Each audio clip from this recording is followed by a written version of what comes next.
Siuan skinny kid, with invisible skills teaches arrogant football team a lesson they'll never forget. Miguel Alvarez was the definition of unremarkable when he first walked through the doors of Bridgewater High School in Missoula.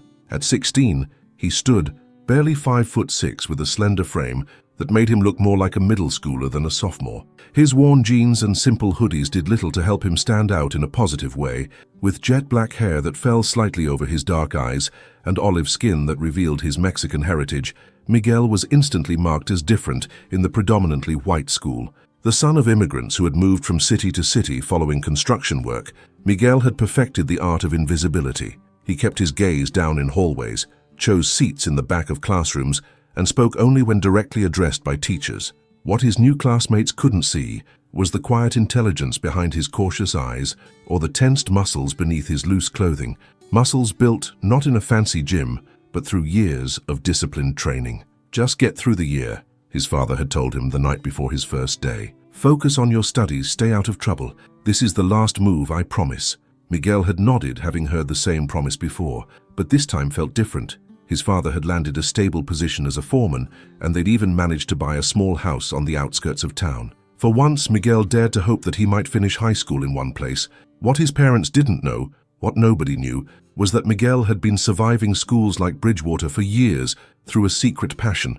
Every place they'd moved, Miguel had found a local dojo or gym where he could train in Muay Thai. What had started as self-defense lessons after a particularly brutal bullying incident in 5th grade had evolved into a disciplined practice that consumed his free time. In their previous city, his instructor had even begun preparing him for amateur competitions before they'd had to move again. Miguel hadn't bothered looking for a gym in Missoula yet. First, he needed to understand the landscape of Bridgewater High, who to avoid, where to blend in, and how to navigate the social hierarchy without becoming a target. Unfortunately, for Miguel, Bridgewater High was ruled by its state champion football team, and standing at the top of that particular food chain was Cody Williamson. Cody was everything Miguel wasn't. 6'2", broad-shouldered, with blonde hair, blue eyes, and the confident swagger of someone who'd never questioned his place in the world. As quarterback and team captain, Cody commanded a loyal following of teammates who operated less like friends and more like enforcers. Flanking him most days were Travis Burke and Darnell Jackson, both linebackers and both built like brick walls. Then there was Seth Pearson, a wide receiver whose lean speed made him appear deceptively less threatening than his friends, but whose cruel creativity made him perhaps the most dangerous of them all. Together they were untouchable. Coach Wilson, who doubled as the school's vice principal, protected his star players from any real consequences, and Principal Grayson was too focused on the school's reputation to risk disciplining the boys who brought Bridgewater its only championships. Miguel managed to avoid their notice for nearly 3 weeks, which was something of a record, but his streak of invisibility ended on a rainy Tuesday in October when he corrected Seth's answer in AP Chemistry. It wasn't even intentional. Mr. Roberts had directly asked Miguel if Seth's equation was balanced correctly, and Miguel had truthfully said no. "Something you want to say to me, wetback?" Seth hissed as they left class. Miguel kept walking, eyes forward, pretending not to hear. But Seth wasn't finished. He shoved Miguel against the lockers, sending his books scattering across the hallway floor. "I'm talking to you!" Miguel bent down silently to gather his things, his heart hammering but his face carefully blank. He'd been here before. Don't engage, don't escalate, survive. "Hey Seth, what did you find?" Cody's voice boomed down the hallway as he approached with Travis and Darnell flanking him. "New kid thinks he's smart," Seth replied, planting a foot on Miguel's chemistry textbook as he reached for it. "Doesn't know his place yet." Miguel stood, leaving the textbook under Seth's sneaker. "I need to get to class," he said quietly, calculating the least confrontational path forward. Cody stepped closer, towering over Miguel. "What's your hurry, little man? We're just getting to know you." His smile never reached his eyes. "Seth says you made him look stupid in Robert's class." "I didn't," Miguel began, but Cody cut him off. "See, that's the problem right there. You did, and now you're lying about it." Cody looked at his friends with exaggerated disappointment. "Disrespectful, isn't it?" "Very," Travis agreed, cracking his knuckles. The warning bell rang and students hurried past, carefully averting their eyes from the scene. No one wanted to be next. "We'll have to continue this conversation later," Cody said, his voice falsely pleasant. "Maybe after school behind the gym?" It wasn't a question. Miguel nodded once, knowing that not showing up would only make things worse. Don't look so scared, Darnell laughed, shoving Miguel's shoulder hard enough to make him step back. Just a friendly chat about respect. As they walked away, Seth ground his heel into Miguel's textbook before kicking it toward him. Don't forget your homework, genius. Miguel arrived at his next class with a torn book cover and a churning stomach. This was how it always started. The rest of the day passed in a blur of anxiety. Miguel considered his options. He could skip out after school, but they'd just find him tomorrow angrier than before. He could tell a teacher, but that never helped. It just labeled you a snitch and doubled the punishment. He could call his dad to pick him up, but that would mean explaining why. And his father had enough stress with the new job. Or he could meet them behind the gym and try to defuse the situation. Show just enough submission to satisfy their egos without completely sacrificing his dignity. It was a delicate balance, one he'd managed before. What Miguel didn't count on was Seth's dedication to manufacturing evidence. By lunch period, a crude photoshopped image of Miguel's face on a woman's bikini-clad body was circulating on social media, tagged with slurs about his sexuality and ethnicity. When he entered the cafeteria, snickers followed him across the room. "Hey, sexy lady," someone called out, followed by more laughter. Miguel kept his head down and found an empty table in the corner. He'd almost finished his sandwich when his phone buzzed with a text from an unknown number. "Looking forward to our chat. Bring your bikini." After school, Miguel walked slowly to the designated meeting spot, a secluded area behind the gymnasium, where the dumpsters screened off a portion of the parking lot from general view. He wasn't surprised to find not just Cody and his 3 main friends, but nearly the entire defensive line. 8 football players in total, all wearing their team jerseys, standing in a loose semicircle. "There he is," Cody announced as Miguel approached. "Man of the hour. What do you want?" Miguel asked, stopping a cautious distance away, noting the positioning of each player, calculating possible exits. His muscles tensed beneath his hoodie, ready but restrained. "Just to talk about classroom etiquette," Seth said with a smirk, "and maybe get some modeling tips. That bikini looked good on you." Miguel said nothing, which seemed to irritate Cody. "Not so smart now, huh?" Cody stepped forward. "Let me explain how things work at Bridgewater. My team runs this school. Teachers know it, principal knows it, everyone knows it. So when one of my boys is talking in class, you don't correct him. You don't make him look stupid. You don't even raise your hand. Got it?" "I was just answering the teacher's question," Miguel said evenly. Travis moved with surprising speed for his size, grabbing Miguel by the front of his hoodie and slamming him against the brick wall of the gymnasium. "Wrong answer," he growled. Miguel could have broken the hold. A simple twist, a strike to the inner elbow, and Travis would be the one on the defensive. But that would only escalate things, so instead he went limp, showing submission. "I got it," he said quietly. "Won't happen again." "See, I don't think you do get it," Cody said, stepping closer. "I think you need a proper Bridgewater welcome." What followed was predictable, a series of shoves, knocking Miguel back and forth between them like a pinball while they laughed and taunted him. They took his backpack, emptying its contents onto the damp ground. When Miguel lunged to save his phone, Darnell caught him with a hard shove that sent him sprawling onto the concrete. "Look at this piece of crap phone," Seth laughed, holding up Miguel's battered device. "What is this, from 2010? His family probably can't afford better," another player jeered. "Probably spent all their money crossing the border." Miguel's hands curled into fists as he stood, but he forced them to relax. "Not yet. Not here. Not with these odds. Please," he said, hating how his voice sounded. "Just give me my phone." "Sure thing," Seth said, then casually tossed it into the open dumpster with a clatter. "Go get it." Miguel looked from the dumpster to the circle of boys. If he turned his back on them to climb into the dumpster, he'd be completely vulnerable. "No," he said, surprising himself as much as them, Cody Stye. Eyebrows shot up. "What did you just say?" I said no. Miguel's voice was quiet, but firm. The atmosphere shifted instantly from amusement to something darker. Cody nodded to Travis and Darnell, who grabbed Miguel by the arms. "Wrong choice, little man," Cody said, driving his fist into Miguel's stomach. The pain flared hot and sharp. Miguel doubled over as much as his captor's grip allowed, fighting the urge to retaliate. He could take a punch. He could take several. He would endure this, and they would eventually get bored. Cody hit him twice more in the ribs, then stepped back. "Now, are you going to get your phone, or do we need to help you in there?" Miguel raised his head, meeting Cody's eyes directly for the first time. Something in his steady gaze must have unsettled the quarterback, because he frowned. "Fine. Help him out, boys." Strong hands grabbed Miguel's legs, lifting him while others held his arms. They swung him like a battering ram. 1, 2, 3, and on 3 they heaved him over the edge of the dumpster. He landed hard on bags of garbage, the impact knocking the wind from his lungs. Raucous laughter echoed as Miguel lay there, staring up at the grey sky above the dumpster's edge. He heard the sound of liquid splashing, then realized they were urinating into the dumpster, not directly on him, but close enough that he had to scramble to the far corner to avoid it. "Enjoy your dive, trash boy," Seth called out.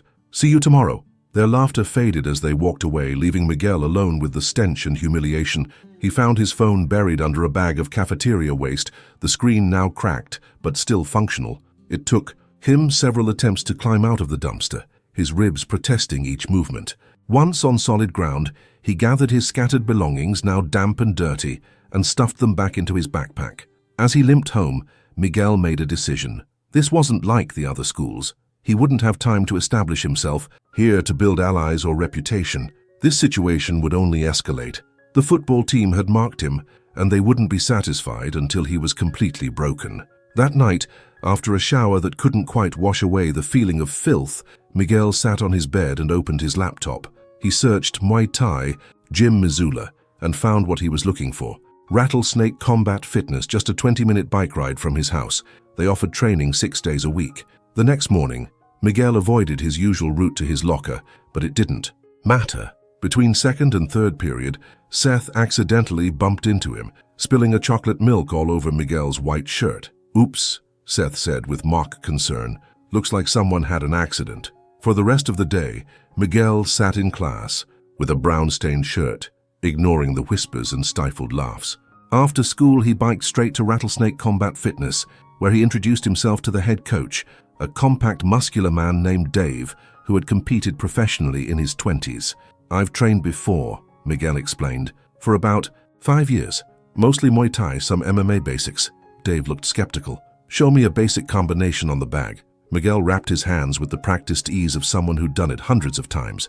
At the heavy bag, he settled into his stance, weight balanced, guard up, body relaxed but ready. He threw a jab cross hook low kick combination that snapped with precision and power, then a teep push kick that rocked the bag on its chain, followed by a lightning-fast elbow strike. Dave's eyebrows rose. "Not bad. Who'd you train with before?" "Crew, Sampong in Portland, then Coach Martinez in Denver." Dave nodded slowly. "I know Sampong, good technician." He studied Miguel for a moment. "Why the interest in picking up training again so quickly after moving here?" Miguel hesitated, then decided on honesty. "School problems. Some guys are giving me trouble." Dave's expression hardened. "You looking to learn how to fight to get revenge? Because that's not what we teach here." "No, sir," Miguel said firmly.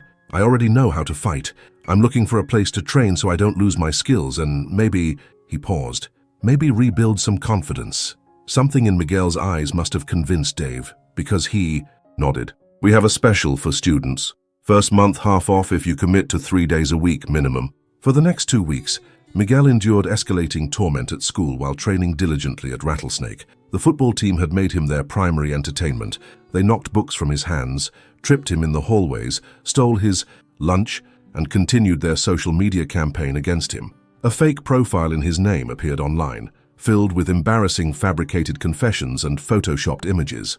In his chemistry class, Seth made sure to partner with Miguel during labs, using the opportunity to sabotage his work or whisper threats. "Coach says we need community service hours," he told Miguel while they were supposed to be measuring solutions. "I suggested helping immigrants learn English. Maybe we should start with your parents." The mention of his family caused something to shift in Miguel. A boundary had been crossed. The breaking point came on a Friday in early November. Miguel had just finished changing after gym class when he heard the locker room door slam shut. He turned to find Cody, Seth, Travis, and Darnell surrounding him, along with 2 other players he recognized but couldn't name. "Gentlemen," Cody announced with theatrical formality, "our friend Miguel here has been looking a little dirty lately. I think he needs a shower." Before Miguel could react, Travis and Darnell seized his arms while the others grabbed his legs. They carried him struggling to the shower area and held him under the cold spray, fully clothed. "Maybe this will wash off some of that brown," Seth sneered, twisting the cold water knob to maximum. Miguel fought against their grip, but 6 against 1 was impossible odds, especially in such close quarters where his training provided little advantage. They held him there until his clothes were soaked through and his teeth were chattering. "Not so tough now, huh?" Cody laughed, signaling the others to let go. Miguel slumped to the wet tile floor, but they weren't finished. Seth produced a bottle of liquid soap from his gym bag. "I think he needs some proper cleaning." He popped the cap open and began squirting the soap over Miguel's head. "Open wide, trash boy." Something snapped inside Miguel. In a fluid motion that stunned the group, he swept Seth's legs out from under him, sending him crashing to the hard tile with a pained cry. Before the others could react, Miguel was on his feet, backed against the shower wall, his stance wide and balanced despite the wet floor. "What the—" Travis began, lunging forward. Miguel sidestepped with practiced ease, using Travis's momentum against him to send the bigger boy stumbling into the wall. The others hesitated, suddenly uncertain. 6 against 1, Miguel said, his voice steady despite his shivering body. "Is that the only way you know how to fight?" Cody's face flushed red. "Get him!" What followed was brief but decisive. Darnell charged next, receiving a perfectly timed teep kick to the stomach that doubled him over. One of the unnamed players swung wildly. Miguel slipped the punch and countered with a swift elbow to the ribs that left the boy gasping. When Travis recovered and came at him again, Miguel clinched, controlling the bigger boy's head while delivering 2 sharp knee strikes to his thigh, dropping him to the floor. In less than 20 seconds, 4 of the 6 were on the ground. Only Cody and the remaining player still stood, wide-eyed with shock. "What the hell are you?" Cody demanded. Miguel didn't answer. Water dripped from his soaked clothes as he stood, eerily calm, waiting. The remaining player backed away slowly. "This isn't worth it, Cody." But Cody wasn't ready to accept defeat. With a roar, he charged Miguel, tackling him back against the shower wall. Miguel absorbed the impact, then used Cody's forward momentum to roll him into a disadvantaged position. A swift sweep took Cody's legs out from under him, and suddenly the quarterback found himself on his back, Miguel's forearm pressing against his throat, not enough to choke, but enough to make breathing uncomfortable. "Listen carefully," Miguel said quietly, his face inches from Cody's. "I'm done being your entertainment. This ends now. Tomorrow you delete all the fake profiles, you leave me alone, you leave everyone alone, or next time, I won't stop." Fear flickered in Cody's eyes. "Coach will have you expelled if you touch me," he gasped. "Maybe," Miguel acknowledged, "but right now there are no coaches here, just us." After a tense moment, he released Cody and stepped back. "Your choice." Miguel gathered his wet belongings and left the stunned group in the showers. He changed into his gym clothes from his locker, put his soaked uniform in a plastic bag, and walked out with his head high for the first time since arriving at Bridgewater. Monday. Morning came with a strange new reality. The fake profiles had indeed disappeared over the weekend. When Miguel passed Travis in the hallway, the linebacker averted his eyes and gave him a wide berth. In chemistry, Seth requested a different lab partner without making eye contact. Whispered rumors spread through the school that the quiet new kid had beaten up half the football team, that he was some kind of fighting prodigy, that his father was connected to a Mexican cartel. Miguel neither confirmed nor denied any of it, simply going about his days with a new confidence that seemed to radiate from him. Not everyone stayed away. Lunchtime on Wednesday, a girl named Aisha sat down across from him at his usually empty table. "Is it true?" she asked without preamble. "About what? Happened in the locker room?" Miguel shrugged. "Depends on what you heard. That you took down 4 football players at once." He poked at his cafeteria pasta. "It wasn't like that." "Then what was it like?" Miguel looked up at her curious face. "They pushed too far. I pushed back." Aisha nodded slowly. "About time somebody did." She extended her hand. "I'm Aisha. My brother was their favorite target last year before he graduated." Miguel's new status as the boy who stood up to the football team came with unexpected consequences. Other students who had suffered silently under the team's reign began to acknowledge him in the hallways. A few even approached him directly, sharing their own stories of harassment. The most surprising development came 2 weeks later when Principal Grayson called Miguel into her office. He entered warily, expecting punishment for the shower incident, apparently delayed but inevitable. Instead, he found not only the principal, but also Coach Wilson, and sitting stiffly in a chair, Cody Williamson. "Miguel, please sit down," Principal Grayson said. "Cody has something he'd like to say to you." Looking like he'd rather be anywhere else, Cody cleared his throat. "I want to apologize for how I've treated you," he said, the words coming out mechanical and rehearsed. "It was inappropriate and wrong." Miguel blinked in surprise, looking between the adults for some explanation. Coach Wilson spoke next, his usual booming voice subdued. "It seems we've had some serious issues with team conduct that went unaddressed for too long. Several students and parents have come forward with complaints. naming specific players. Principal Grayson nodded grimly. The school board is involved now. There will be consequences, including suspensions for some team members. Miguel understood. Then it wasn't just about him. Once he had stood up to them, others had found the courage to speak out as well. The dam had broken. We also wanted to ask, Principal Grayson continued, if you would consider joining a new student committee we're forming to address bullying and school culture. Your perspective would be valuable. By Christmas break, Bridgewater High had begun to change. The football team, under threat of losing their season, had been put on strict behavioral probation. Cody and several others served 2-week suspensions. Seth, who had apparently been involved in the worst incidents with multiple students, was removed from the team entirely and faced more serious disciplinary action. Miguel continued his training at Rattlesnake Combat Fitness, no longer for self-preservation, but for the love of the sport. Coach Dave had even suggested he consider competing in the spring. More importantly, Miguel had found his place at Bridgewater, not as a victim or even as the kid who fought back, but as someone who helped create a space where fighting back shouldn't be necessary. The student committee had implemented new reporting systems for bullying and worked with teachers to create accountability. One afternoon in January, Miguel was surprised to find Travis waiting by his locker after school. "Hey," the linebacker said awkwardly. "Got a minute?" Miguel tensed slightly but nodded. "I wanted to say..." "What happened?" Travis struggled with the words. "I was wrong, we all were, and I'm sorry." Miguel studied him, looking for signs of deception but finding only uncomfortable sincerity. "Why tell me this now?" he asked. Travis shifted his weight. "My little cousin's starting here next year. She's kind of different, not like other kids. I kept thinking about how I'd feel if someone treated her the way we treated you and others." He paused. "Anyway, I heard you're teaching some self-defense basics to kids after school now. Think maybe I could help? Might be good to have someone show what not to do."